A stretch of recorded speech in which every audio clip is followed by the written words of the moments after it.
He said that I'm the chosen one who'll set things right. But do we believe that guy? That guy was you.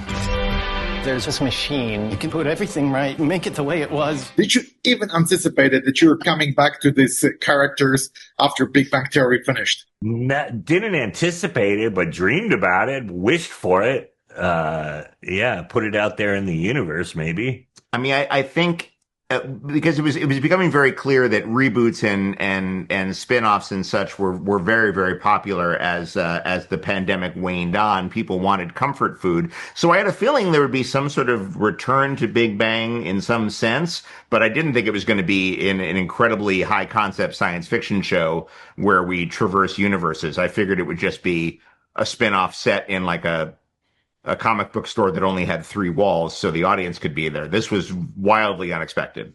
Yeah, for sure. And John, were you happy that you're coming back as script? Because I can imagine that the speaking management is going to your head and it's very, very hard to get rid of after a day of shooting.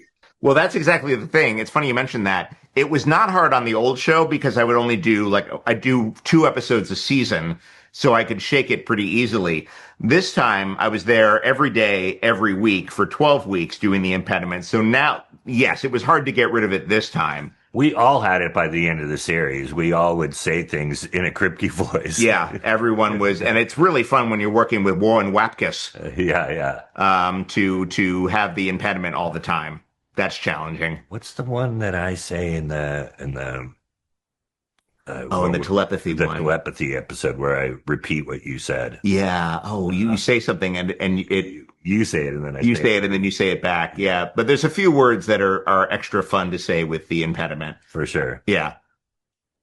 And also, Brian, I think we have one episode. It was episode 5, if I remember correctly. It's the first time you actually are happy in this show.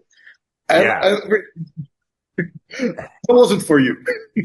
It was fun for Bert to play happy.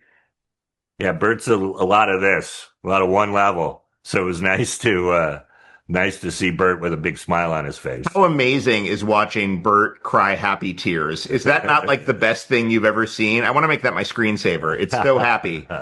Well, for me, it was enjoyable to see different layers of your characters. And also, it was a lot of fun to play. That week was a good one, a fun one. That was a really fun week, yeah. Yeah. I know probably everybody is asking you this, and sorry for doing it the same, but what was your favorite dimension that you went to, and is there any that you knew that they prepared but they didn't use for the show? Oh, that's so funny. We keep getting that question, and I don't. They didn't tell us what ideas didn't make the cut. No, they barely told us what we were doing. Like, they didn't really spell out what universes we were doing. I feel like we were kind of just thrown into it like our characters were. Which, not to get all method acting about it, but like we knew about as much as our characters did entering a universe. Like, oh, we have cow stomachs in this one? That's what we're doing? But, and I had heard the cow stomach thing. Because I think Zach was like, where did you see the cow stomach one? He was super proud of how weird that episode got. And I've known Zach forever. But that was like the only warning I had ever received about where we were going. I knew there was a cow episode coming up, but that's it. We were just as confused as our characters. As far as favorite universes go, look, to be perfectly blunt, they were all fun. Episode 5 had the most beautiful cast of people. Like some of the most beautiful people in Los Angeles, which is a very beautiful city. And, I completely felt like like I was living under a bridge. Oh, I felt like I was at an 8th grade dance all day. Yeah, it was just the most worst feeling. I just went back to that feeling. And you, John, destroyed this universe. I know. Kripke ruins paradise like the serpent. It was rough, but it was so funny, and I love the jokes in that episode. I think the production design on that episode is so cool.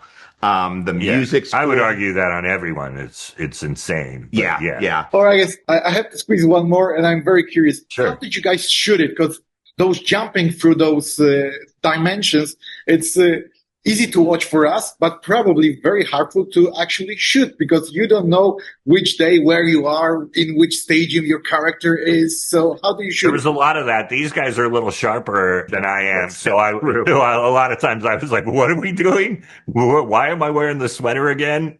What are we chasing? What are we doing? There was a lot of moments of like, okay, what universe did we just leave? Yeah. Like that was the most frequently asked question on set, I think, was what universe are we, what have we just come from? Are we horses in the last episode? What's happening? So that was different from the last show. Yeah. For sure.